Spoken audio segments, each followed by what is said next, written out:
अस्सलामुअलैकुम स्टूडेंट्स, कैसे हैं आप सब।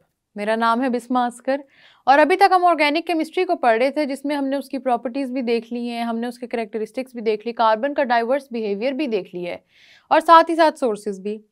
आज हम बात करेंगे कि इन ऑर्गेनिक कंपाउंड्स का हमारी डेली लाइफ में यूज़ क्या होता है। देखें, केमिस्ट्री पढ़ने के लिए आपको प्रॉपर्टीज़ और यूजेस और ये सारी चीज़ें डेफिनेशन वगैरह आनी चाहिए, वरना फिर आपको कॉन्सेप्ट भी पूरा नहीं होगा और आपको वो चीज़ मुश्किल भी लगेगी। तो इसलिए आपके लिए ऑर्गेनिक केमिस्ट्री को आसान बनाते हैं और इनके यूजेस पढ़ते हैं ऑर्गेनिक कंपाउंड्स के।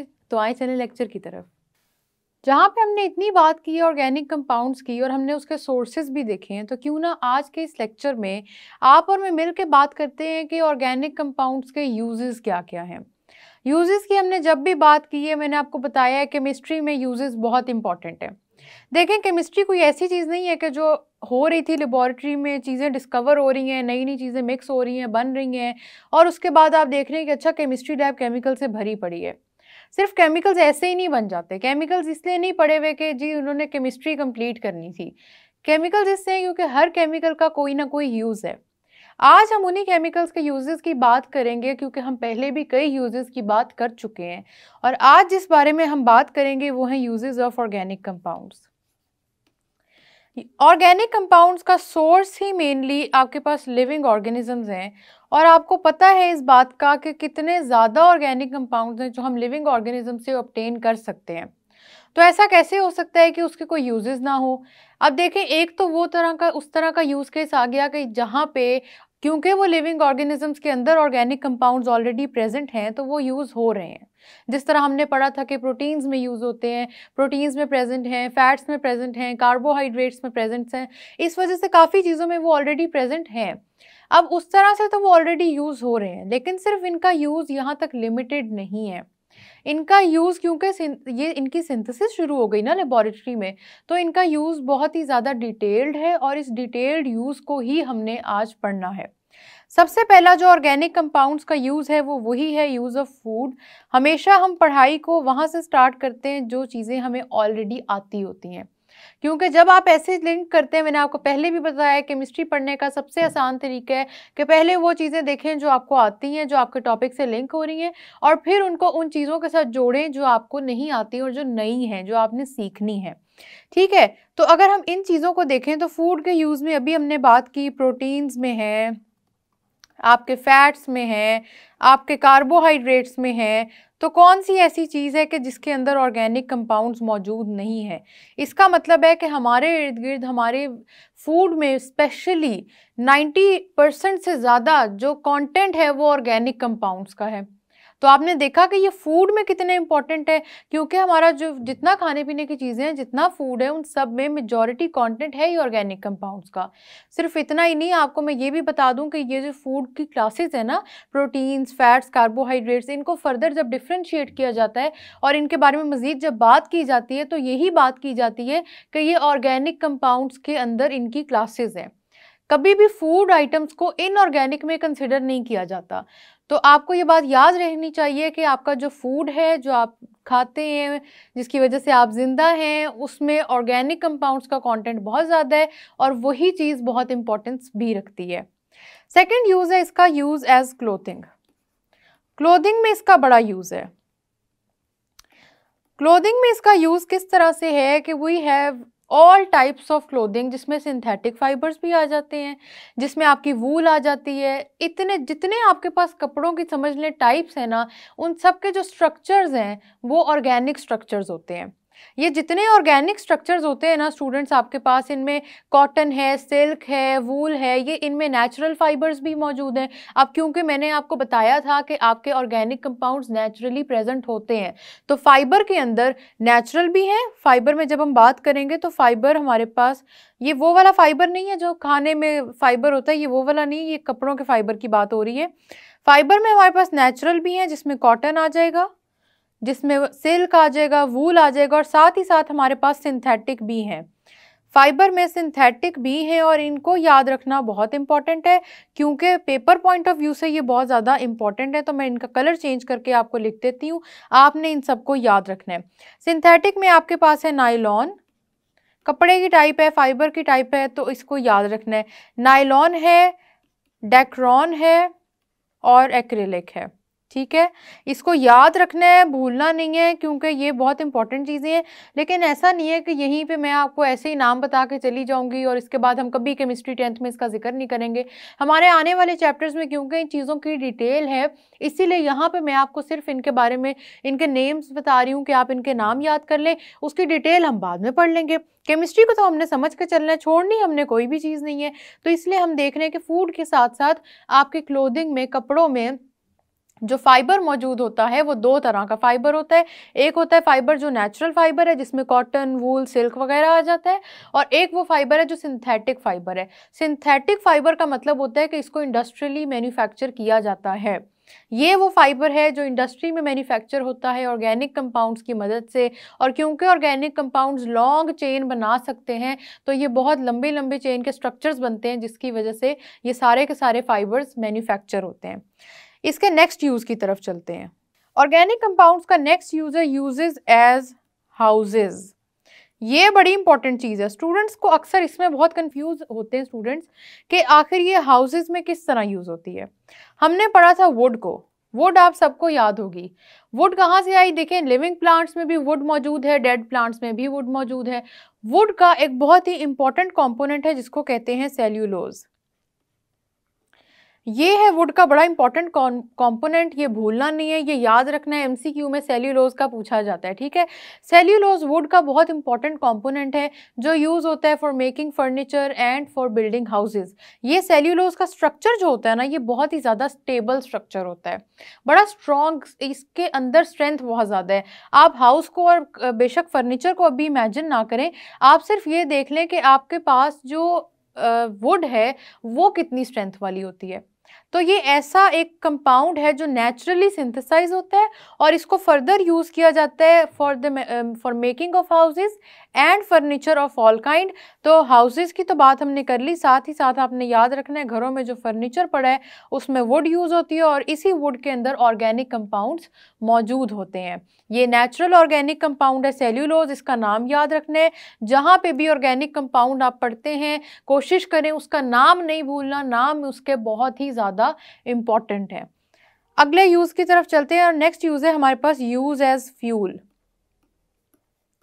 ये फिर से इंपॉर्टेंट चीज है। फ्यूल कहाँ पे यूज होता है? देखें, ऑटोमोबाइल्स में।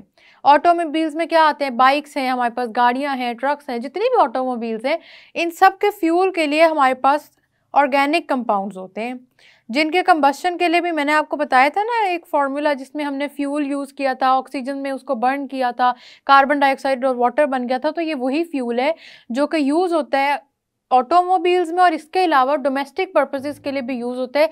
तीन इंपॉर्टेंट फॉर्म्स में जो हम पहले ही पढ़ चुके हैं, कोल, petroleum, natural gas.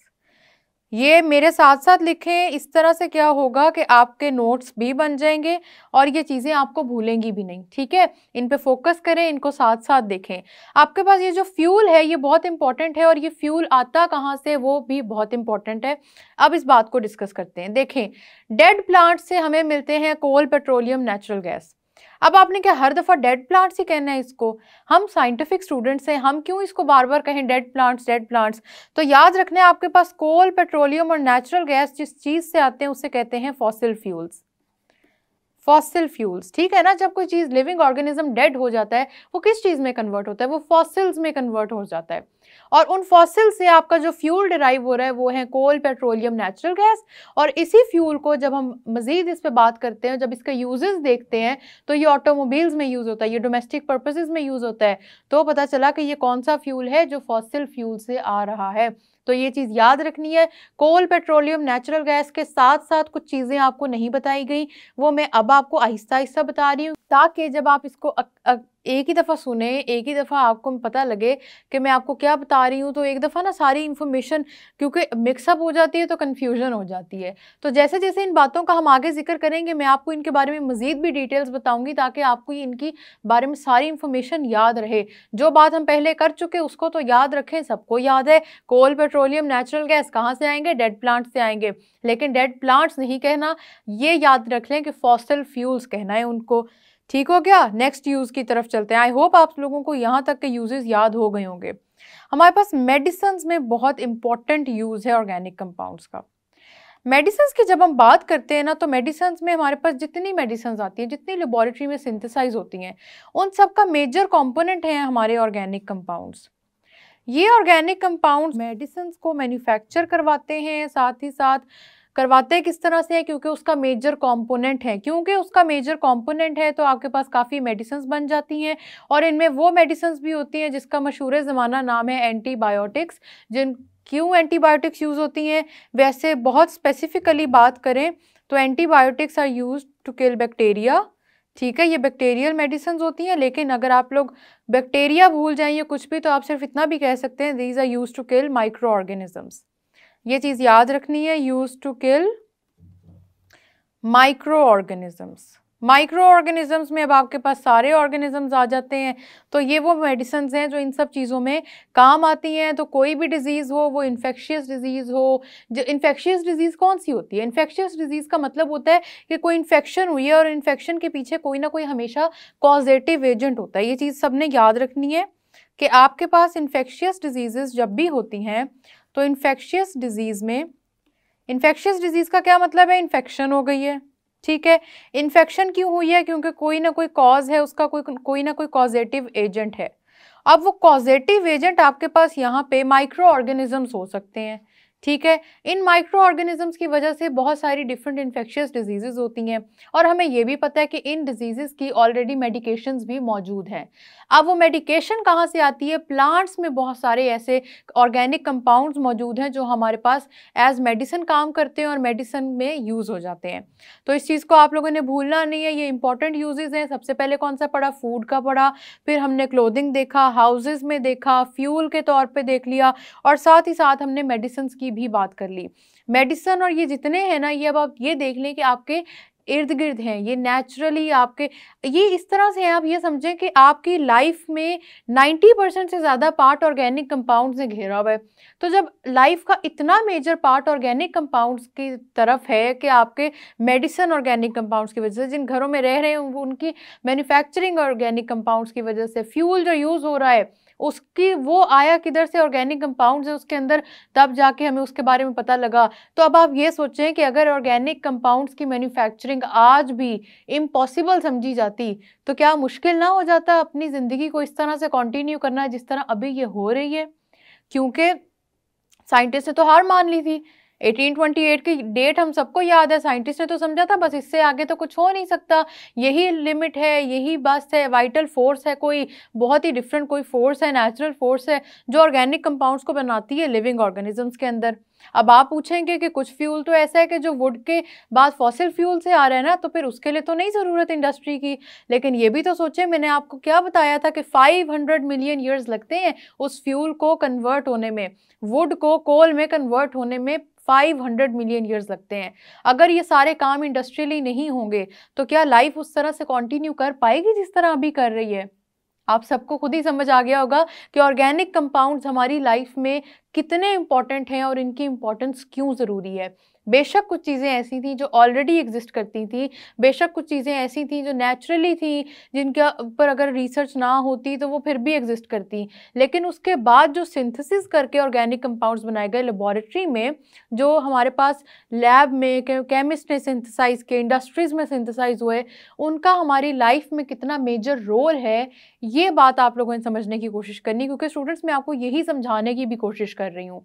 Organic compounds, organic chemistry को जो मैं इतनी इंपॉर्टेंस देके इतने एक्साइटमेंट से आपको पढ़ा रही हूँ ना, मैं इसी वजह से कि आपको समझ आए कि organic chemistry is not only concised to your book, ये आपकी पूरी लाइफ में। अब एसिड्स और बेसिस की हमने बात की थी जब, तो एसिड्स और बेसिस ऐसा नहीं कि हर चीज़ में हमारे इर्द गिर्द मौजूद है, बिल्कुल ऐसे एसिड्स बेसिस थे जो हमारे इर्द गिर्द हैं भी, उनकी वजह से भी है, लेकिन आप ऑर्गेनिक कंपाउंड्स की यूजेबिलिटी देखें कि इतनी ज़्यादा है, हमारी लाइफ का मेजर पार्ट ऑर्गेनिक कंपाउंड्स पे कर रहे, बिल्कुल इन्हिसार है, इसका डिपेंडेंस है।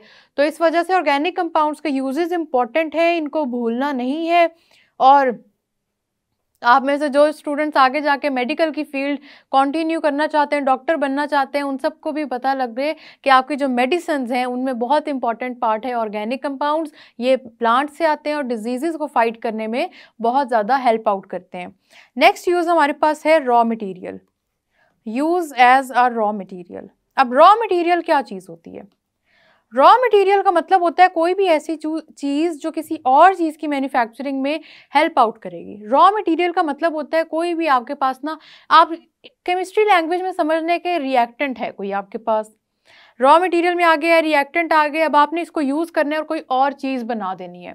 अब जो हमने और चीज़ें बनानी है स्टूडेंट्स, उसमें हमारे पास आ जाएगा रबर, पेपर, डाइज, और भी है। अभी यहाँ पे बस नहीं होती, क्योंकि आपका जो ऑर्गेनिक केमिस्ट्री है ना, ये बहुत ही वास्ट है। ये बड़े आराम से इसमें आप बहुत सारा कुछ मैन्युफैक्चर कर सकते हैं। पेंट्स, वार्निशेस, और सबसे इम्पॉर्टेंट चीज़ जो आप सबने भूलनी नहीं है, फर्टिलाइजर्स, सबसे इम्पॉर्टेंट। और यहाँ पे ये लिस्ट ख़त्म नहीं होती, ये लिस्ट अभी भी कंटिन्यू हो सकती है और बहुत ज़्यादा कंटिन्यू हो सकती है। तो ये बात आप सबने याद रखनी है कि ये चीज़ें लाइफ का मेजर पार्ट है। मैं आपके सामने ये सारे के सारे यूजेस फिर से एक दफ़ा रिपीट कर देती हूँ ताकि आप सबको याद हो जाए। सबसे पहला हमारे पास यूज़ है use of food.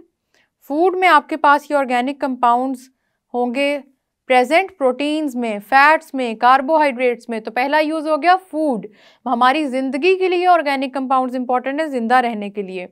Second use आपके पास आ गया क्लोथिंग में। क्लोथिंग में दो तरह का फाइबर होता है। फाइबर एक होता है नेचुरल जिसमें कॉटन, वूल वगैरह आता है, और दूसरा होता है सिंथेटिक जिसके अंदर आता है नायलॉन, डेक्रोन और एक्रेलिक।